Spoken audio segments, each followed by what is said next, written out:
कराची के इलाके लियारी बहार कॉलोनी में मस्जिद रोड के करीब घर में सिलेंडर धमाका हुआ, जिसके नतीजे में 6 अफराद जख्मी हो गए। रेस्क्यू इदारे के मुताबिक वाकये में जख्मी होने वालों में 4 ख्वातीन समेत 6 अफराद शामिल हैं, जिन्हें सिविल अस्पताल के बर्नस वार्ड मुंतकिल कर दिया गया है।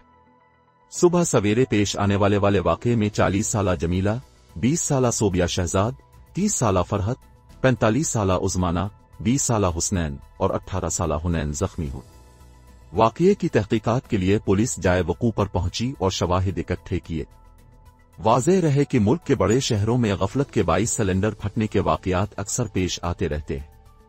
इससे कबल कराची के इलाके गुलिस्तान जौहर में एक दुकान में होने वाले सिलेंडर धमाके के नतीजे में खातून और 2 बजे जाँ बहक जबकि 2 अफराद जख्मी हुए थे। इस मौके पर पुलिस का कहना था कि धमाका गुलिस्तान जौहर के क्राउन गार्डन अपार्टमेंट में वाक़े पिज़्ज़ा की दुकान में सिलेंडर फटने से हुआ। धमाके में 32 साला खातून और 4 व 2 साल के 2 बच्चे जाँ बहक हुए थे। लाशों और जख्मियों को जिना अस्पताल मुंतकिल कर दिया गया था। अलावा अजीम गुज़िश्ता साल दिसंबर में कराची के इलाके न्यू कराची में एक घर में होने वाले सिलेंडर धमाके में एक बच्चा जाँ बहक जबकि 6 अफराद जख्मी हो गए थे।